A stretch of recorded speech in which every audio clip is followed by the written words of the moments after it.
Hey, do you love working? It's a classic gripe of out-of-touch corporate executives hiring minimum wage workers or the trust fund baby who is angry that their gym is busy in the middle of the day. Nobody wants to work anymore. Especially that one. Yet if we define work as an activity people would rather not do, this is self-evidently true. If you just look at humans throughout history, then people work to live. Those who afford to also afford to be able to not work, then they do that.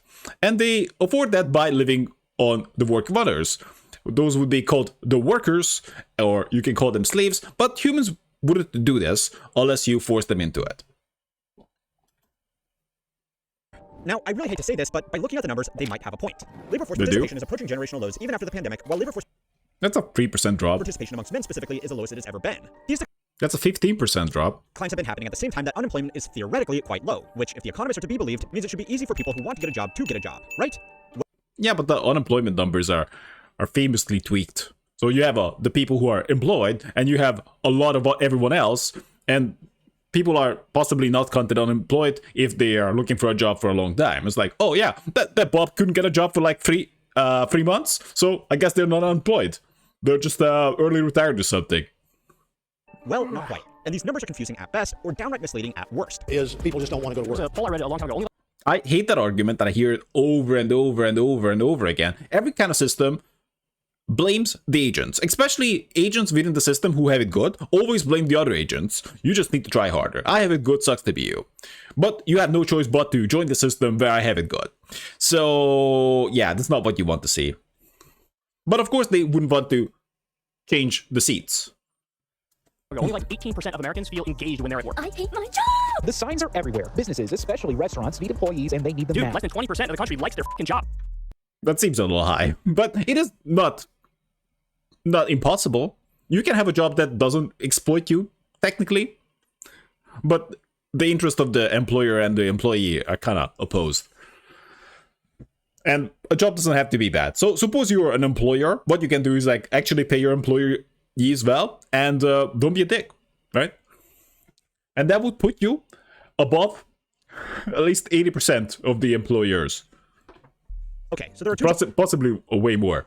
general schools that people fall into when they see that nobody wants to work anymore. The first group are wealthy executives, business owners, or just people who have always worked incredibly hard who don't like that jobs are going unfilled. So they blame it on lazy young people who would rather sit around all day smoking cones and watching skibbity toilets. The second school of thought agrees that yes, people don't want to work. They don't want to work demeaning jobs where they won't get paid enough to support a decent quality of life. It's nice. Now, that's an excellent point. Decent quality of life. If they can't have the life, then what are people are supposed to do? Suppose you have 3 options in this case. So one, and this is what people are funneled into, that you fight it out. You, with every other job, you fight it out. There's only gonna be like very few seats who are gonna make it, but maybe it's gonna be you. It's probably gonna be the Nepo babies who don't even work, or someone who's like super gifted. Anyway, but this is most likely gonna lead to the best financial results in your life. Option B would be that you say, screw it, you know? If I cannot have the life, then I'm just gonna scale back my efforts. And this is what the government and society doesn't want you to do. It's like, oh my god. It's like, yeah, you're a slave, but you should still work hard. Like, if nothing else, we're gonna make you work hard at the threat of starvation. And the third would be pitchforks. It's nice when two groups who are so different can agree on something. Imagine like these guys, and they only had one chair. And there were like way more of them, but still, they had like one chair, and that would be a good way to visualize society, at least when it comes to good seats. On something. So really, the only thing left is to work out why people don't want to work. Now, in most cases, the jobs that nobody wants to work fall into one of 3 categories. The first are jobs that are just paying well below market rates given the experience or the location required. Businesses aren't going to be able to fill up. Also, we can put this to the test. Suppose people don't want to work, then all you need to do is like, let's say that you have a bunch of jobs, easy to get. You just say like, hey Bob, I'm here, and they pay $1 million, right? Yeah. Maybe the job even makes more money. Doesn't matter. You pay $1 million, and everyone can just walk in like, hey Bob, I'm here. That's it. They can get it. Will this problem be solved? To fill a full stack senior development role in Silicon Valley for $50,000 a year plus equity in their questionable pre-seed startup. But there are still plenty that try. Even entry-level jobs. Yeah. But the point is, even if right now people wouldn't go for that job for like 50K, they might go for it eventually. If you're like a full stack dev, senior full stack dev, who is kind of struggling to get any job, then you have to take the 50K role. It doesn't matter. That job might be making more money than ever, because let's say that the company is making like $500,000 off you per year, and they could offer to pay you way more, but it doesn't matter. As long as they can get away with paying 50K, then that is all you're gonna get. Level jobs that pay minimum wage in very high cost of living areas are going to be much harder to fill in a city where even finance pros are living in shared housing. Now, hot take alert. But just like there are no shortage of crappy businesses and managers that expect to pay workers nothing for world-class skills and experience, there are Gen Z job seekers should be willing to work for free, long hours, willing to do anything, says Squarespace CMO. So that's literally worse than a slave, because at least a slave would get food and shelter. Yeah, I mean, Squarespace CMO, yeah. He's worse than a slaver. You can just give me all your money and work for me for free. Just for the privilege of saying that you did. Because, like, what's the point in this? Like, will you even get any training? Like, all you can say, like, I guess the best outcome would be that you go to Squarespace and they may hire you eventually. But can you even leverage this? Suppose you say that you worked at Squarespace and you were the coffee boy there. Will anyone really respect this? There are lots of workers who expect world-class pay with little or no marketable expertise. One of the most insightful pieces of data on this issue is this recent survey right here. It asked a selection of Americans what they consider to be the minimum salary they would need to be financially successful. Now, most of the responses to these numbers have been laughing at the Gen Zs just entering the workforce who think that almost $600,000 a year is a realistic salary goal. It is not a realistic salary as what people would pay you, but it is a fairly realistic salary if we are talking about financially successful, especially in a big city. Because if you just look at the houses, and possibly the flats are cheaper, but you probably have to think in the 7-digit range at least. And how are you gonna afford that? Not with 100,000. And others are more realistic as what others would pay you. So, yeah. I think as in Europe, the salaries are even lower, but houses could be still expensive.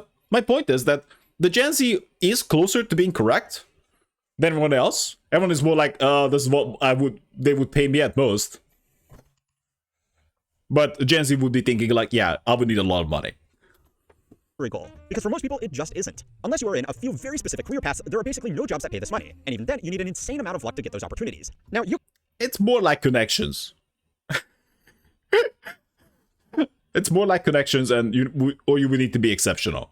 You can blame this on young people who don't really know how the world works. But even to get to that point, you would have to almost certainly be like middle class plus. So you went to all the right schools, and now you can brag about it, and you got the good grades, and possibly made friends with the right people, and then you gotta get these jobs perhaps. Works yet, or social media that makes it look like every hustle bro is flying private. But it's all distracting from a more interesting data point. The average boomer thinks financial success is achieved with a salary of just under $100,000. According to the Bureau of Labor Statistics, well, in a European context, even getting 100,000 as your salary would be just amazing. Certainly the price is a little bit lower, but not necessarily when it comes to bigger cities. this is still almost double the median national salary. But in most major cities where people can actually find jobs that pay this much, $100,000 certainly doesn't afford a lifestyle of financial success. There is simply a massive gap in expectations between the generations looking for their first jobs and the group responsible for giving out most of the jobs. So they both agree that nobody wants to work, just for different reasons. It's almost like having almost the entirety of population entirely dependent on owning class to be able to live is a bad system. The second type of job that nobody wants to work are in workplaces that push their staff, demand unreasonable overtime, or have management that are needlessly abusive. This happens in a shocking amount of businesses across the country. And even if you're lucky enough to avoid a boss that thinks shouting is an effective motivation tool, you have probably worked some overtime out of fear of losing your job or being reprimanded. According to a 2023 work...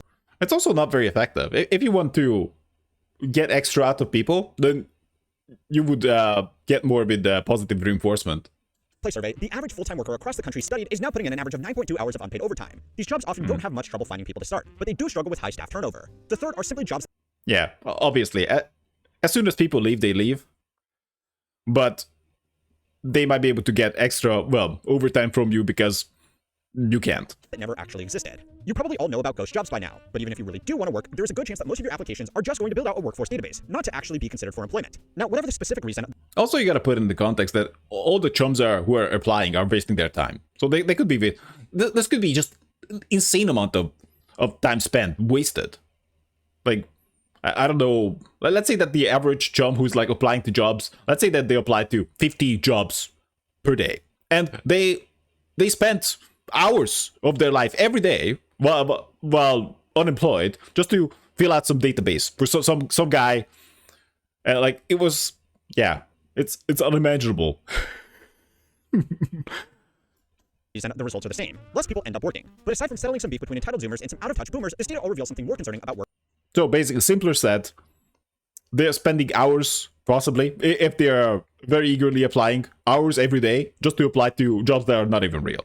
In the current economy. It's not that people don't want to work anymore. They simply can't afford to. So it's time to learn how money works to find out what's really behind the worst phrase in the workplace. This week's Okay, so yeah, there are millions of people out there that think nobody wants to work because they couldn't hire someone with 20 years of experience on a programming language that has only been out for 5 years for $15 an hour. There are also people who don't want to work because they think unless they are offered 6 figures in their first roll out of high school, it's not worth their time, and they would be better off sitting at home working on their NFT dropshipping business. Both of these groups definitely exist in shockingly large numbers, but even though it's really fun to make fun of both sides, it distracts from the much more important reason why labor force participation is getting worse. Well, as you might have been able to guess, this trend is really being driven by specific age groups and specific locations. I can limit it to 2 variables: money and not being a dick. That's it. If you look at labor force participation and exclude the youngest generation of workers, And the first one matters so much more. and the oldest generation of workers, it's actually approaching all-time highs, which really makes sense when you think about it. It's common for both men and women to work full-time these days, and for most households, it's simply a financial necessity. So yeah, even if people don't want to work anymore, they kind of are stuck doing it anyway. The reason labor force participation has fallen off in general, though, is because the average is being dragged down by a lot of young workers and old workers. The old workers are the easiest to explain. As people started living longer, retirement ages were pushed back, and more of the population began Yeah, but how messed up that is. So essentially, the country always optimizes that to get as much work out of you as possible. And you can't really hope for much of a retirement either. I guess it depends on the country, but you're kind of looking sub-minimum wage in most cases.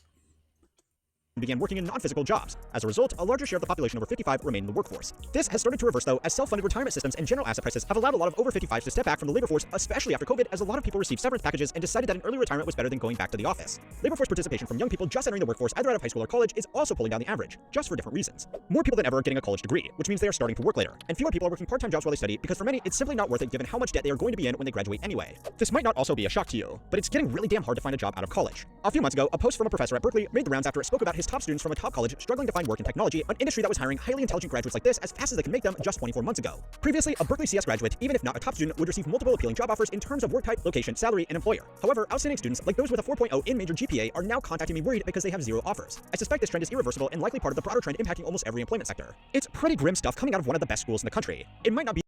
Yeah, we're gonna see more outsourcing, more automation, and more AI. So this especially will look grim to those who are in the first world countries.